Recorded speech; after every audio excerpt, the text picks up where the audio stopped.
Hey, everybody, welcome to the nation. Excuse me, the Barbecue Nation. I'm JT, and we want to welcome back my co-host who's been battling floods, hurricanes, tropical storms, and crappy hotels, Ms. Leanne Whippen, Hall of Famer. We've also got our fellow Hall of Famer with us today, Ray Lampe, and I think Kel Phelps from Barbecue News is going to phone in too. He's on the road. The reason we have Kel and Ray on today, and of course Leanne, as always, is they all suffered from Hurricanes Milton and Helene, and I wanted to talk to them about that because the story's off the front page, as we say in the journalism business. It's back about page 5 or 6 now about that, except for the folks that are living through it. And I think it's important that we talk about that, and of course, all of our barbecue friends and family. Are suffering a bit, and we're going to find out more about it. Welcome, everybody. I'm glad you're here. Thank you. Hey, Jeff, good to see you. Hey, Leanne, I haven't seen you in a while either. Usually I see you a lot. I know. All right, so who wants to go first? How big of a shitstorm was this? I want to go first. Okay. Here's what you need to understand. So we sit here in Florida knowing about hurricanes because we know about hurricanes. Right. And we watch the national coverage, and it's completely different than what we know and see here. And it bugs me because the eye. So when you look at the hurricane, you look at the center eye. And if I look at the national news, that's what everybody's talking about. If you're down here, you know that the right side and the left side are completely different. The right side is pushing, and it's pushing hard. So if you live up near Tampa Bay and it pushes into Tampa Bay like Helene did, we had, the water rose by 9 feet or something like that. If the left side hits, you don't get that push, so people don't get flooded, but you do get 100-mile-an-hour winds, and we had 18 inches of rain. So it's a matter of which one you want, but they're completely different. The center is not necessarily the worst part. The right side, just to the right, to me, is the worst part because it just washes everything out. The left side, 100-mile-an-hour winds is no picnic, but I'll take that over the storm surge. But when I watch the local news, that's exactly what they're talking about and telling you. And when I watch the national news, I see a complete different story, and it bugs me because I just think they should explain it so you know what we know. I have to tell my friends. My friends call like, "Are you okay?" And I'm like, "Yes, we're getting the left side. We're not going to get flooded." And that just bugs me, and I wanted to get that off my chest. Well, no, I'm glad you did, because when I'm 3,000 miles away, right? And I'm watching the news. I'm watching the Weather Channel. I'm thinking about Leanne and you and everybody down there that I know. And they say, oh, it's going to be a Cat 5. It's going to be, this and that. And well, it dropped off a little bit before we get there, and it's moving north. Well, if it's moving north along the coast and you hit the Tampa area, that means it's going to be the right side that hits you. And I didn't really understand all that till you just explained it to me. Okay. But then you get the people out there, the people from the Weather Channel, and it's really bad, Bob, and there's stuff flying all over the place. And then, it's like, why are you out there? Go seek shelter. Yeah, I was in my house. Exactly. We believe you that it's crummy outside. You don't have to be out there. Well, again, they all talk about the eye, and the center of the eye is just not an important part of the hurricane. It's kind of cool because that's what it looks like. And if you actually get in the eye, it's completely silent, and it's a whole different thing. But that's not the real issue. The center, the sides, the right side mainly is where the ass kicking is done. And then the backside gets all the tornadoes. There was tornadoes 200 miles from here because of it. And I hadn't seen that before. I hadn't paid that much attention to hurricanes in Florida, except, like you said, national news like this and that. And in the last few years, since I've been working with Leanne and you guys, Ray and Kel and all this, it's been, you okay? I call you. You okay? Yeah, everything good? Okay. And so I'm not cognizant of all of a sudden there's all these twisters going down through the middle of the state or something. Right. And I spent a lot of time in Texas and Oklahoma and that area. And so I'm familiar with twisters. But they're different up there, I should say, than they are in Florida, because it's all flat there, and you might see an occasional cow fly by or something, but you've got all kinds of trees and debris and stuff going all over the place. Yeah, it's a really unpleasant side effect of the hurricane. That's for sure. Is So Kel how did- on? What is Do going I on with hear that picture Kel? of Kel? What's that going on with that picture of him? What's he There doing he in is. that picture? That's kind of weird. I'm sorry. Are you there, Kel? Yeah, what's up, guys? Hey, Kel. Hey.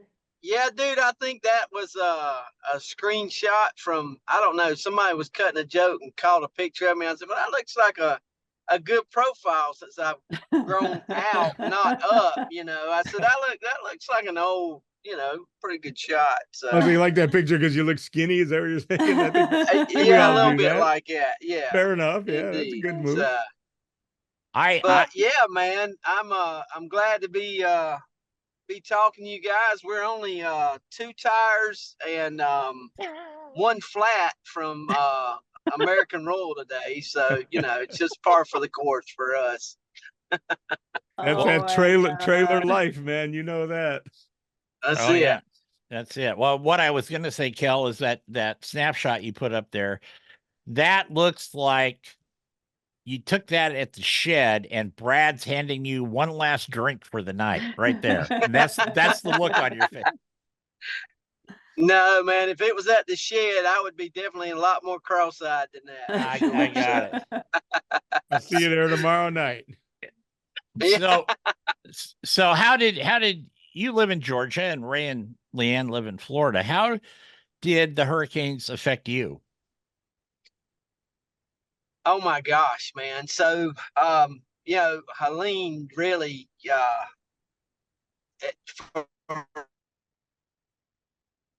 Uh-oh.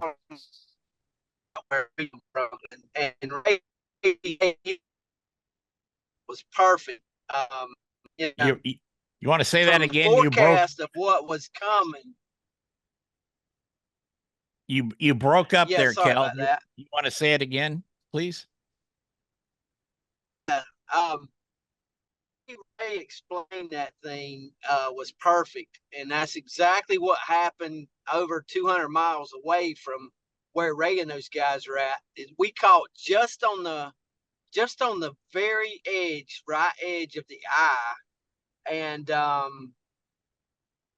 then we had some 20-some tornadoes come through our county that is population of about 40,000 or so, and we were 98, 97% without power in the county.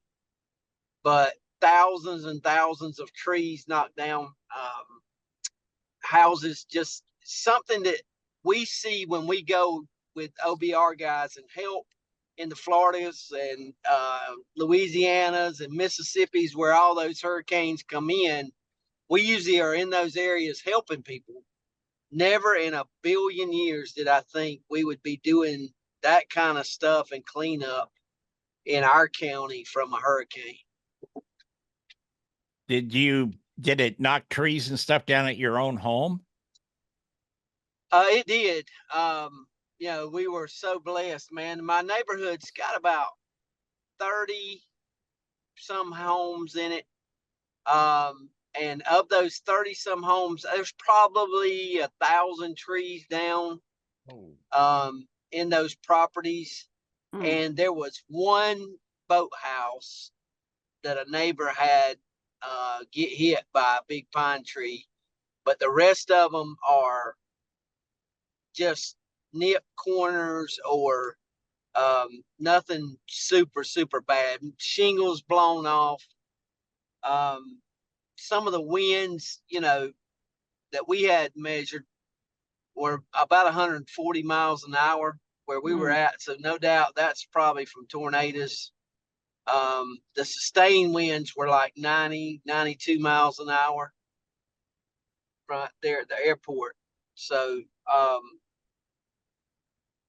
but we only, in that 50 some thousand, we had two fatalities. And to kind of put a scope on how bad it was, our county is probably $2.5 billion that we're going to lose with agricultural pine trees, houses, vehicles.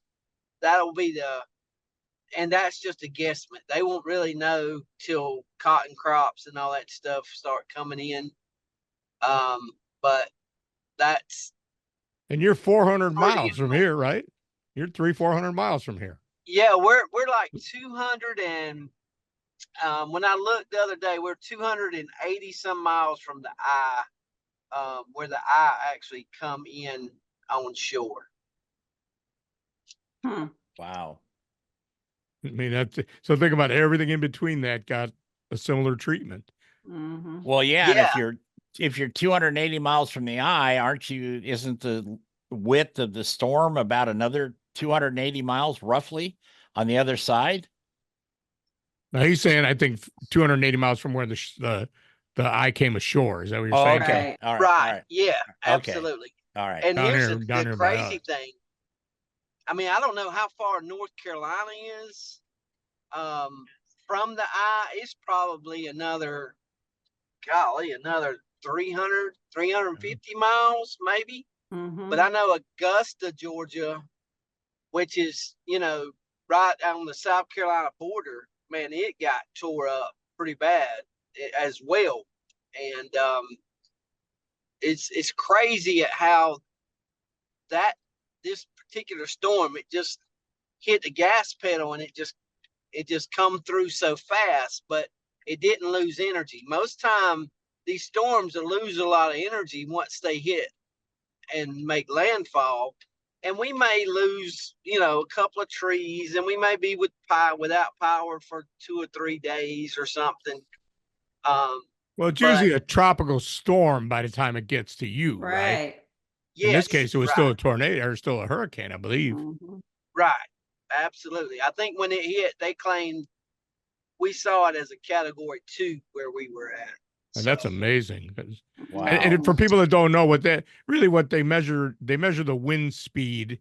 The technicality of it you could look up, but that's how they decide. It goes from being a 4 down to a 3. When it hits land, of course, it starts to break up and goes to a 3 and a 2 and then a tropical storm. So it's pretty amazing that it made it to Douglas, Georgia as a Cat 2. That's unbelievable. Yeah, it is unbelievable. And I Yeah. think it was only a Cat 4 when it hit. It was. Right. Yeah. I think before it hit was actually Cat 5, which is the The highest 4. grade they make. Right. Right. And All then right. it slowed down before it actually hit. But see, Thank the goodness. weatherman here was telling us, he's like, it's going to slow down to a Cat 4, but that doesn't mean jack at that last Mhm. minute. By then, the storm is 400 miles wide or whatever, and Right. Right. coming balls to the wall. And so technically, the wind speed's going to go down by 50 miles an hour, so it becomes a Cat 4. But at that point, it doesn't matter. It doesn't Right. matter. We're going to take a break and we're going to be back with Leanne, Kel, and Ray. We're going to talk some more hurricane stories in just a minute. Please stay with us. Welcome back to Barbecue Nation. I'm JT, and we're welcoming back my co-host and co-commander here, Leanne Whippen, Hall of Famer. And Ray Lampy, Hall of Famer, and Kel Phelps, who's a Hall of Famer just like me in our own minds. So there you go. I think Kel's day will come. He's Kel's done day plenty. will come. And we'd like to thank the Oregon Crab Commission and Painted Hills Natural Beef for supporting this show like they do, among other people. So we've been talking to these three about Helena and Milton. We got to work on those names a little bit. Helene was kind of a cool name. Milton I had a landlord named Milton once. He was not a good guy. So I'm just tell you that right now. Leanne, you've been kind of quiet about this. I know I talked to you a couple of times before the storms got there. And then Mhm. when you had service, I could talk to you afterwards. What happened to you and your family? And if they're looking at the video, that's your daughter's house. Right. Right And behind you. it still looks like that. They haven't picked up anything. Ours- I mean, you are like driving and dodging branches that are sticking out, and now they're all dry and brown, and it's everywhere. It is trashed. Tampa it's a mess. They did a pretty good job in between cleaning up so the debris wouldn't fly on the second one. But after the second one, it's like, oh, we're done, no storms coming, and it's just there. And I don't even know how long it's going to take for them to come by and get all this stuff. But Were they yes. Hmm. were they working like the interstates and stuff first to try and the main drags to They clean up? have priorities like businesses, hospitals, that sort of thing. Right. But residential is not at the top of the list. Well, So yeah, the and- photograph that you see is from my daughter's house, and basically lost all of the furniture, because once that water, it contaminates things. So they have been on high alert on many hurricanes and put all the furniture up. And this was the one time that they didn't, because, we had a couple supposed, scares, and people let their guard down, and it happened. And, we're cutting drywall, all, 3-4 feet up, and just to get it out of the house so that the mold doesn't, continue growing. So, I had to go to Home Depot and get the big industrial fans and that sort of thing. And, yeah, the thing is, it impacted not only Florida, Georgia, and North Carolina, but North Carolina, I really feel bad for them, because they don't expect this kind of damage from hurricanes, and they don't get flood insurance. They don't have the insurances that we know we should have down here. So when they lost big time. And yeah, and my two cousins live in North Carolina, and my dad was, in an area where the roads were washed out, and, some of his friends were without power for almost 2 weeks. I know my my brother and sister-in-law live in East Tennessee, not far out of Chattanooga there. And my wife and her were talking about us planning another trip back there to see them, and we're going to go to see Chimney Rock, right? Oh yeah. Mhm. Yeah, Chimney Rock's not there anymore. Yeah. And And Asheville is decimated. yeah. Yeah. So I really feel I really feel for those people. But one of the things too, and Ray was talking about what you see on national TV versus what you see locally and stuff. They evidently, and this is what I was told, that like in Asheville, in those areas, there was a huge homeless population, Mhm. but they're not there anymore. So did they survive? Did they get washed away? I mean, those are things we don't see in other parts of the country. Mhm. And I'm very curious about that. So has FEMA been around to help you guys? Any of you? I don't care. FEMA's been very present, at least, from the people that I've talked to. They came out within a week to my daughter's house, and, the adjusters were the ones that were taking the longest time to come out, but Yeah, FEMA was pretty present. Yeah, that's what a friend of my wife's posted something today saying, don't necessarily believe what you hear. FEMA's been here, and the insurance companies are the ones that are dragging their feet. Thank God FEMA's here to give them a little something to get started. Sure. Yeah. That's pretty much the common thread around here anyway. Mhm. Yeah, So and you- so in Douglas, I mean, we finally got a FEMA office up, temporary office. They come in, I guess about 2 weeks ago or so, almost a month after is when they started setting up. But the majority is the insurance folks are, they're blown away. 500 claim. My agent is saying, they got 500 claims in 1 week. He's lucky if he gets 500 claims in 2 years. Mhm. Right. Right. Well, So that's the thing, like Leanne talking about, they're not picking this stuff up, and they're definitely not. I saw some getting picked up in Tampa and St. Pete. I have not seen one thing get picked up. But it's and same with the insurance and FEMA. It's overwhelming. You unless you're here, you Yeah. don't understand the extent of this. It's Mhm. literally every house in St. Petersburg and every house in South Tampa anyway. I Mhm. mean, and in Douglas, like you said, it's Yeah. not a place you expect it. So FEMA, I'm sure, was planning to come here, 3 days out. They knew this is where they needed to be. They didn't know they needed to be in Douglas. I mean, Right. but it's Right. overwhelming is the only word I can use. Mhm. Yeah, and we're so heavy agricultural there in South Georgia. And Ray, you've been there. You know what our community's like. But we have a huge chicken plant there, and so there was, I think, almost 600 houses that represent that make that facility run, and there's 179 that are lost. Wow. Mhm. Wow. And as you ride down the road, I mean, when you talk about um, feeling the impact, you get within 2 miles of one of those houses, even now, still, and it almost make you just lose lunch. Mhm. Well, Just correct me the if I'm smell of wrong, it. Kel. Those are the folks that may just move on to a different town to get a job, and they're not you and your family and the people been living in Douglas forever. Those are folks that came there to work, and if they're, if their house is Exactly. gone, they may very well just move Right. on to the next place where they can, Get a and work. then Get you a got to job. somehow replace those people. Right. And so what our farmers, a lot of those guys are old timers, and with the new generation not filling in or not wanting to take Follow over up. the family farm or whatever, there's a lot of talk about those guys not building back.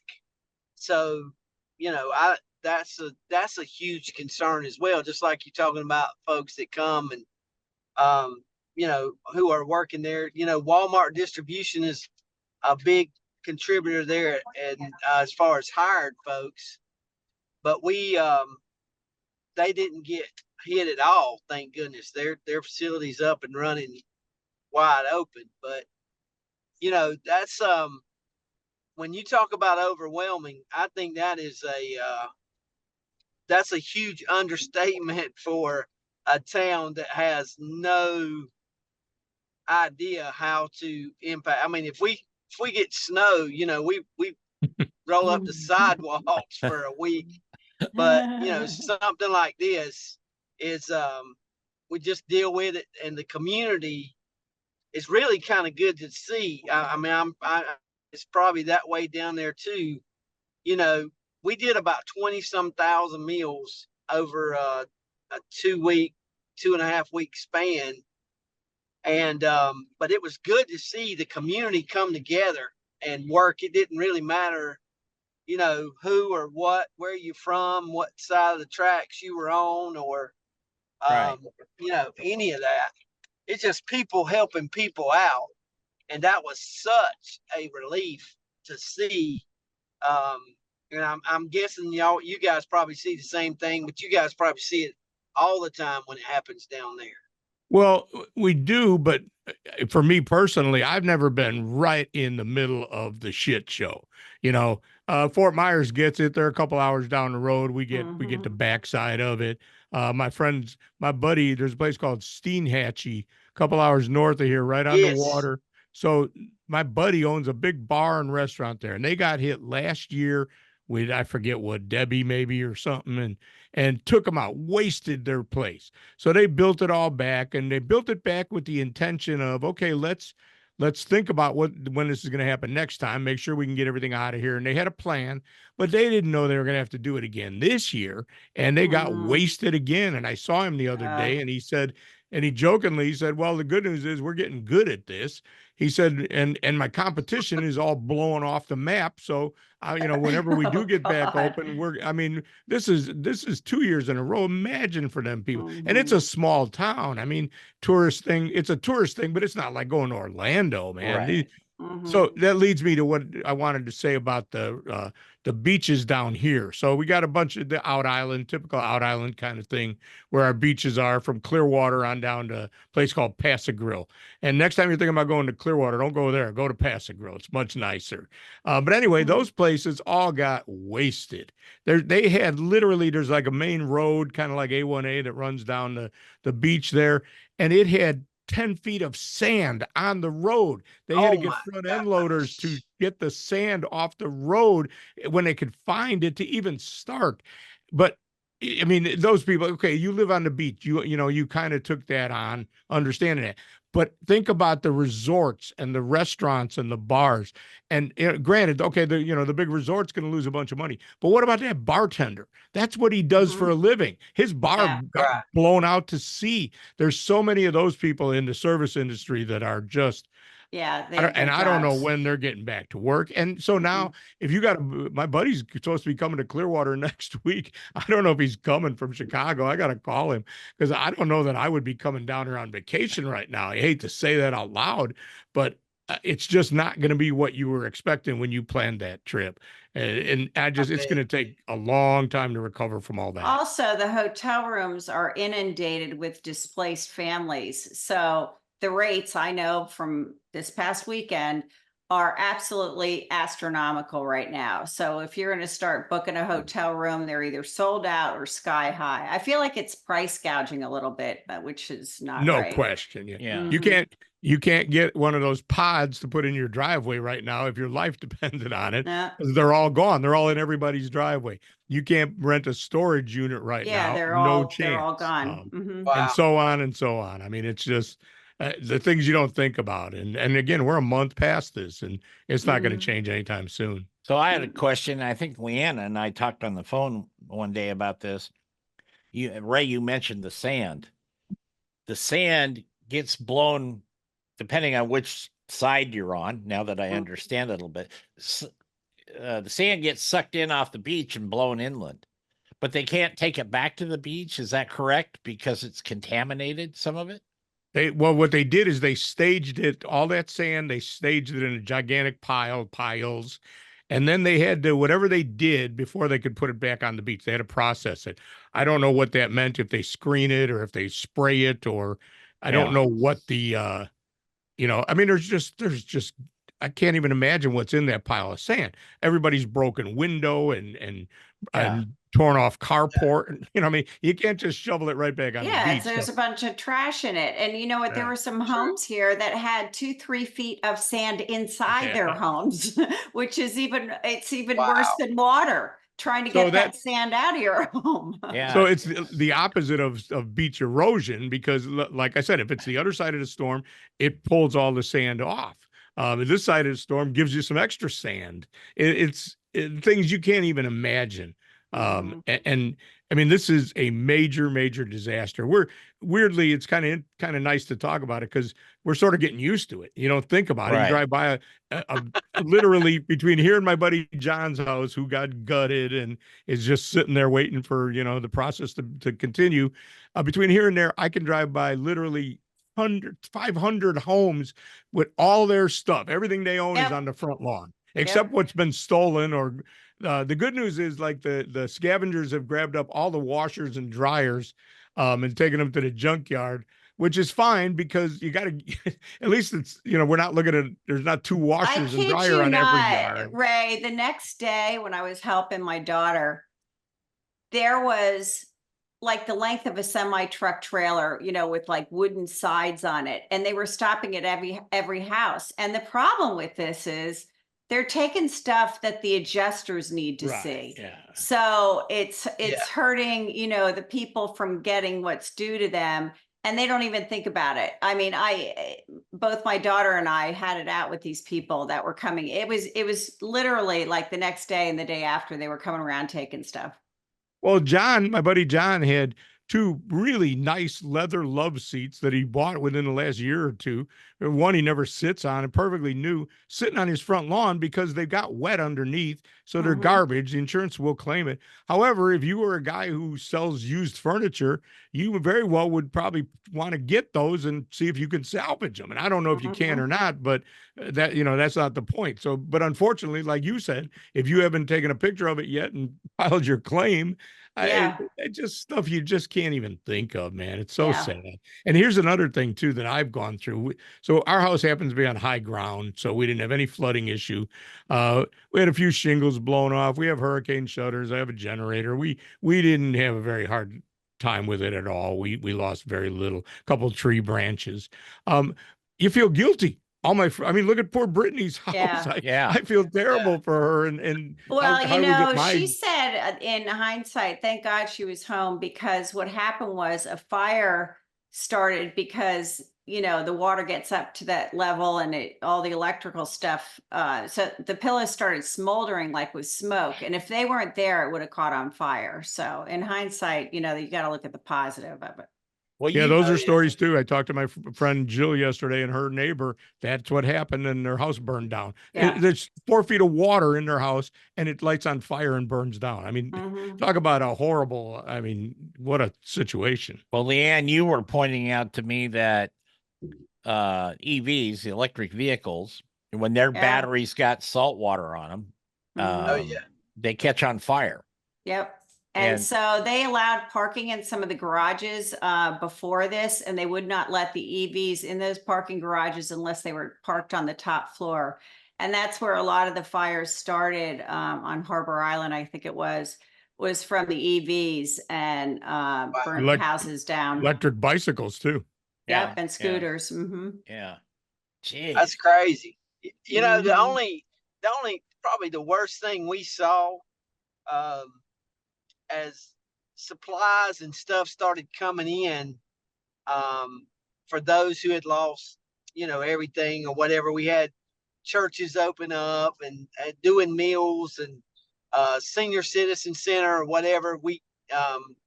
Lynn Intrican and her crew from Alabama sent like 2 truckloads in to just supplies that you don't really ever think about, like toilet paper and um, Yeah. towels, washcloths, things that just get gone. But what we really ran into was some of these guys who, I guess, from out of town in the region, running these secondhand shops or thrift shops or whatever, but they would be loading these brand new Escalade Cadillacs with all these goods that were meant for people to come. And then there was 3 or 4 times that we saw these guys when we were doing the meals um, over in Pearson, and we'd see the same guy over and over. And the lady who run the shop, she's like, I don't know what to do about it. I said, well, you know what? Don't worry, sugar. We got him. We got him. And so he come in the next day and we said, Guy, you were here yesterday and you loaded that thing up. I said, I think you're good.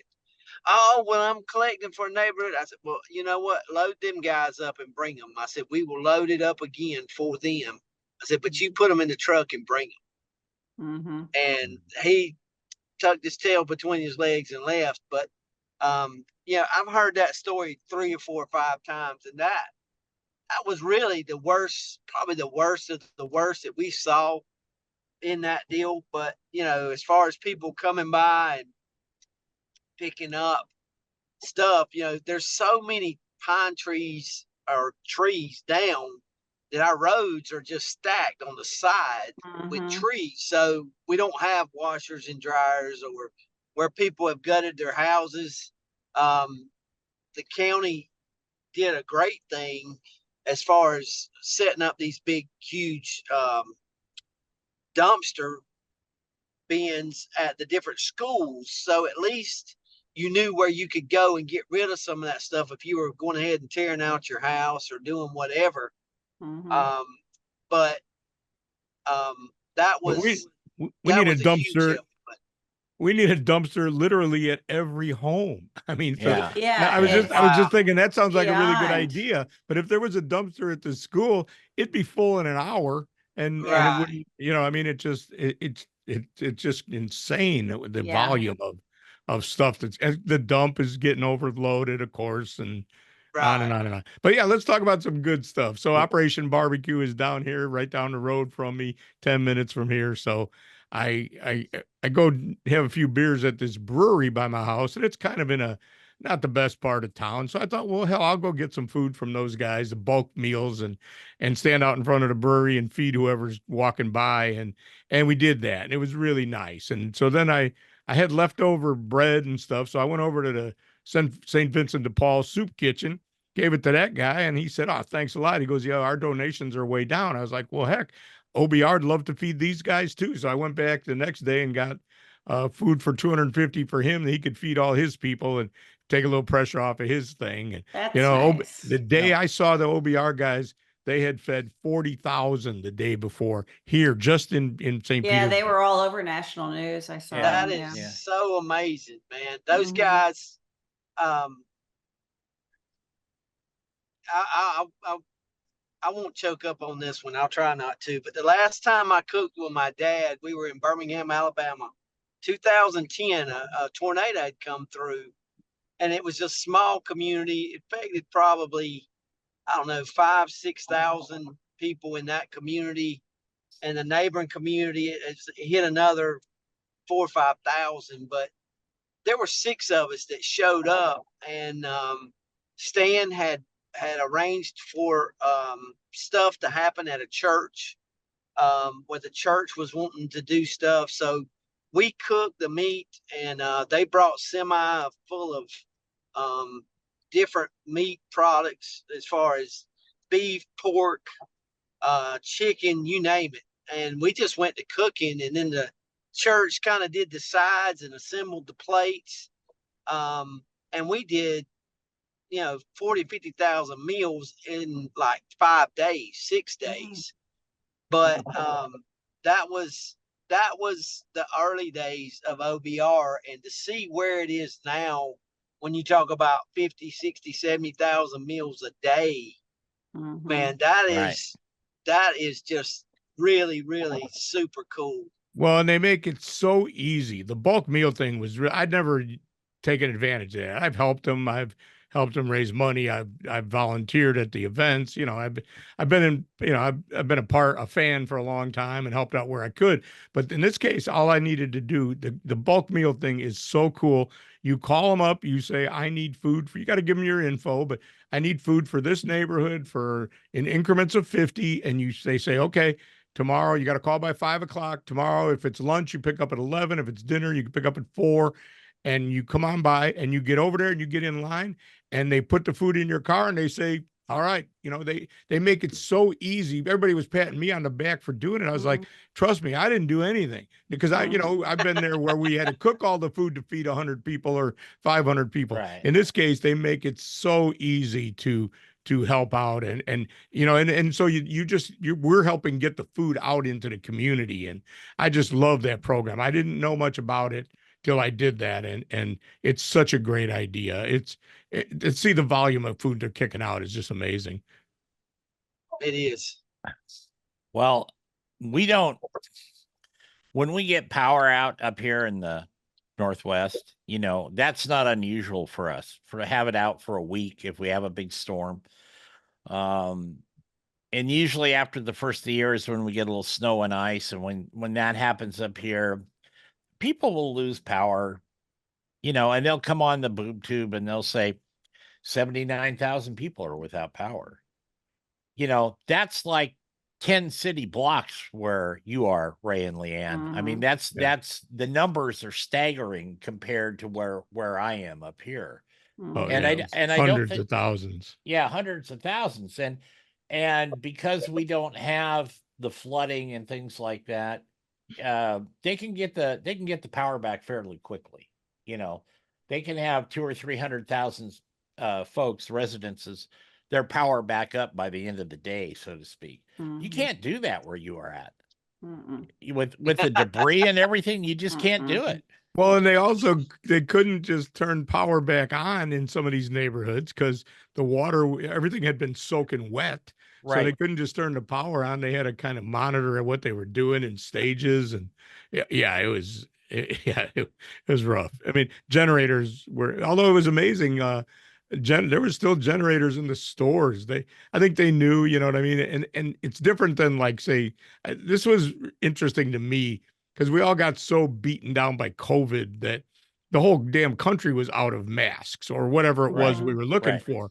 And in this case, those generators, there's truckloads of them waiting up in Atlanta for the storm to be done. Although they might have wanted to go further than Atlanta, but you know what I'm saying? As Right. soon as that was over, Home Depot had truckloads of generators coming in. So we had, we had the supplies we needed. And there was, you could tell who had the generators and they were pretty happy. So what's the value of a 4x8 half-inch sheet of plywood down there? Woo.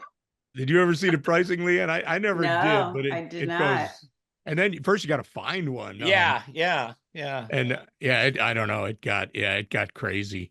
Well, I mean, people for sandbags, when I was in Home Depot, they were buying children's play sand because they couldn't get anything, see it. Oh, wow. I mean, the good Wow. news is Lowe's and Home Depot, they're not going to gouge you on plywood. There might be a pretty crazy secondary market, but they just Yeah. don't have it. No, they didn't have it. And if they Yeah. do, you got to wait in line and maybe fight somebody to get your couple Yeah. sheets. And Mhm. oh yeah, Holy moly. Holy gas. moly. I waited in line for 2 hours at Costco to get a half a tank of gas and 15 gallons in my gas cans. And when I got up there, they said, "Hey, we just switched it to you can only fill 2 cans." And I looked at the guy and he just walked away. I was like, because we'd been in line, they've been working the line. They said they kept walking past the line saying, "You're a member, right?" Like people were coming up. And the only reason I went to Costco, basically all the other gas stations were closed because they didn't have Yeah. power. If they Yeah. had gas, they didn't have power. And then Right. occasionally you'd see one with a line down the road, but it was a Circle K or something. And I was like, well, heck, I'm going to wait in line there for an hour and they're going to run out. At least Costco, I figured, well, they probably going to have gas when I get there. I literally waited in line Mhm. for 2 hours and and then I was complaining about it on Facebook, and Sandy's cousin, who lives about an hour away, I called and said, "Hey, my power's back on, and I got 20 gallons of gas if you want it."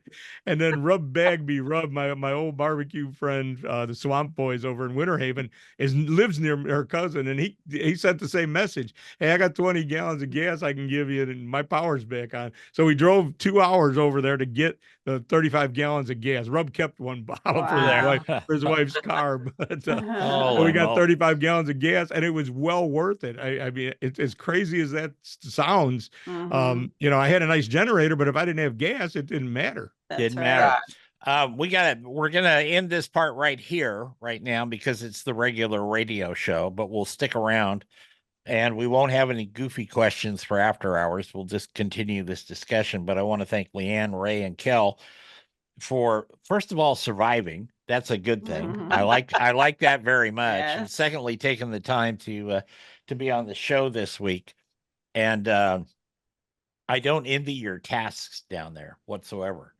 It's going to be a while. It's definitely Yeah, gonna not be a it's close gonna while. to be a over. while. Yeah. All I'm right, we're just gonna. happy to get out and about again. So I bet you yeah. are. Yeah. I bet you Mhm. are. I Anyway, missed we're it. I skipped the jack. I was just lined up to go judge the jack, and I wasn't going to be. It was like couldn't leave and turn the generator off on Sandy, so I Yeah. skipped the jack this year. Yeah. there you go. Crazy. We'll be back next week with another edition of Barbecue Nation. And again, thank you, Leanne, Ray, and Kel, for being with us today. And we hope you all get something valuable out of this little chat today. But there's more coming up. Stay with us. Welcome back to Barbecue Nation. I'm JT, and we are very fortunate and to have Leanne back with us, and Ray Lampy and Kel Phelps. What I'm going to ask each one of you the same question. What's your biggest takeaway from all this? And you start with Leanne.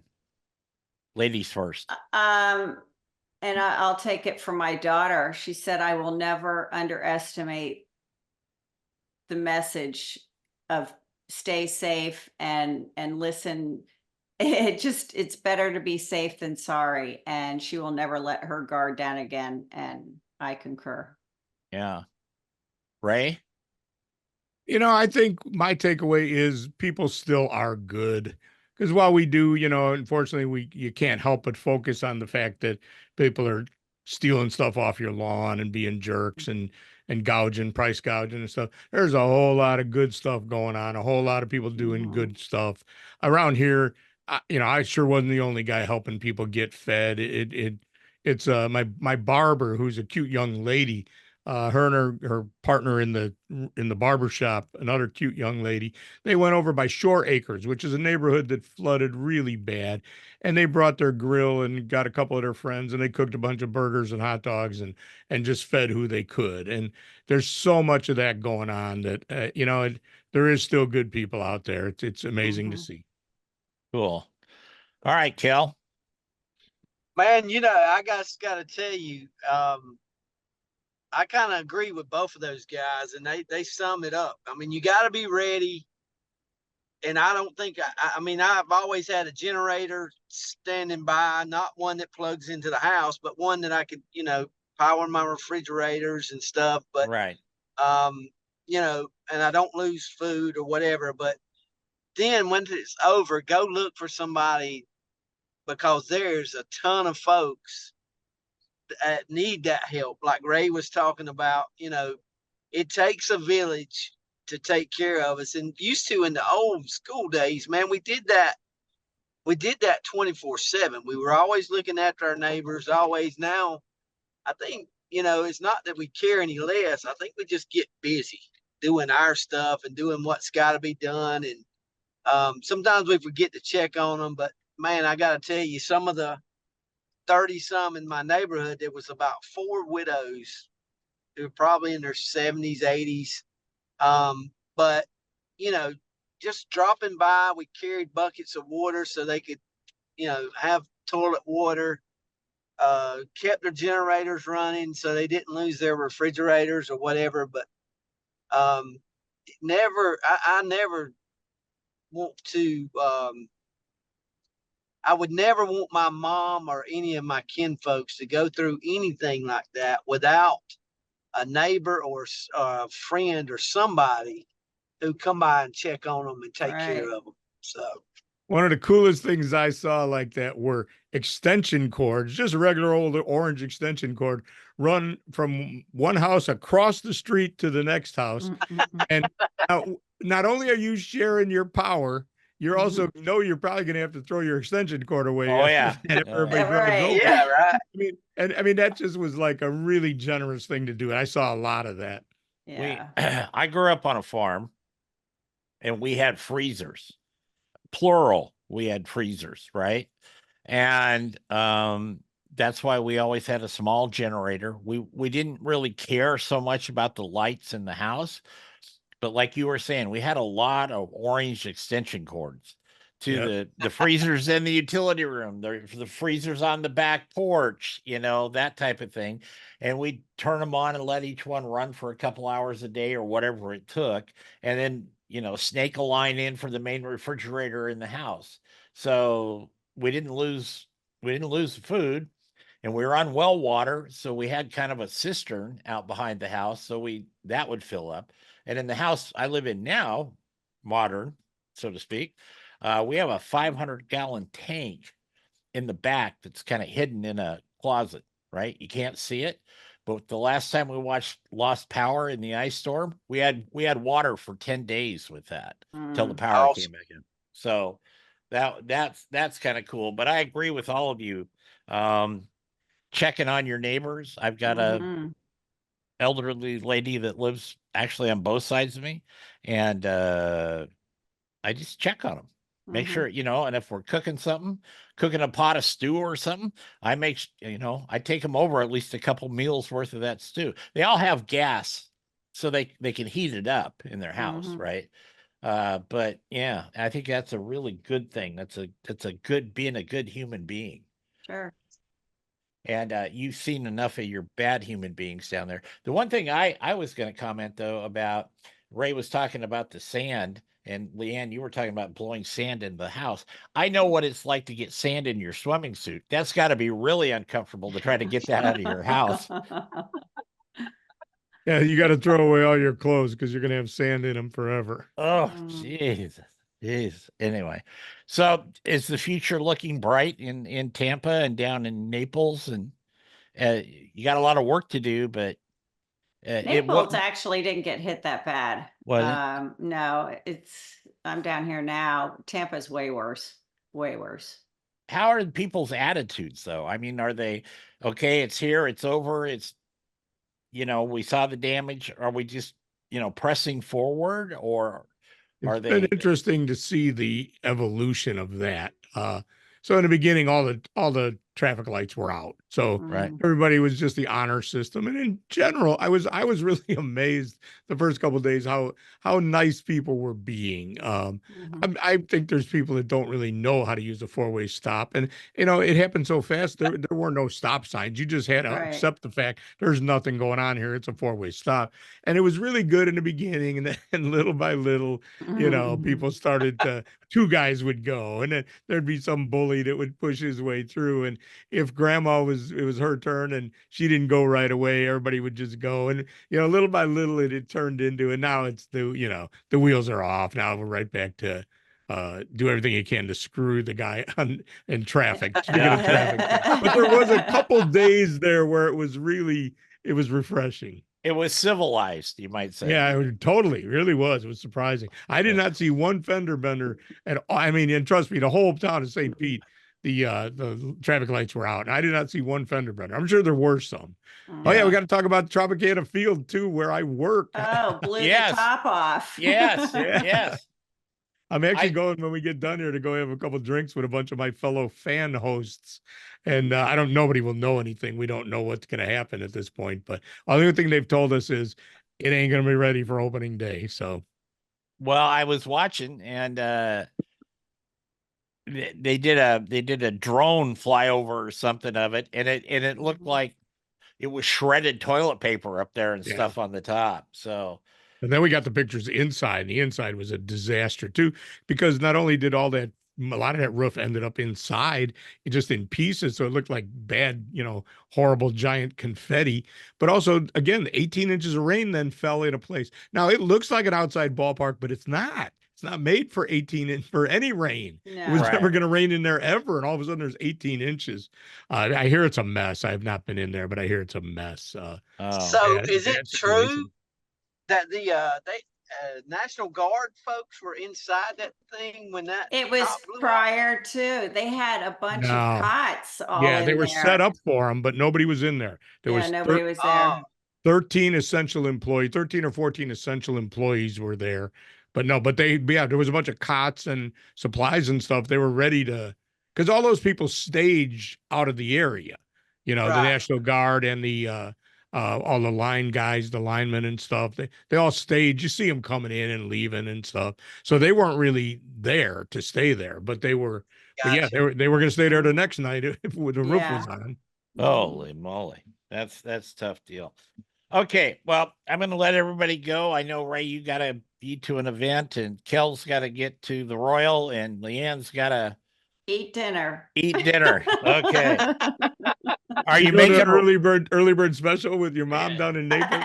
Yeah, Yeah. we're doing some spaghetti with cabbage, something. I don't know Ah. what Oh, she's. hey, there's a famous rib place down there. Do you know about that place, Mickle Bob's or Mickle something? I've eaten at Mickle Bob's, and you know what?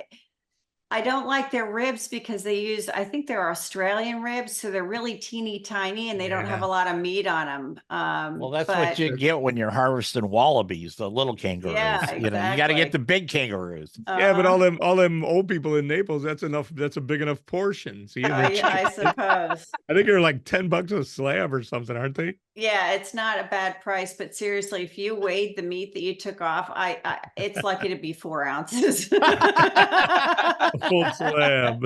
It's bad. Well, I thank you all. Kel, good luck there at the Royal, and Ray, keep us posted on the ball field there. And Leanne, Yeah, just stay safe down there, okay? Kel, yeah, for Kel, sure. I'll see you Friday. That's right. Hey, He'll be we'll be hosting the looking Hall for of you, man. Fame. Appreciate in the you Hall guys of so Fame. much as always. And Yeah, safe travels. All right, safe we'll keep it travels. smoking.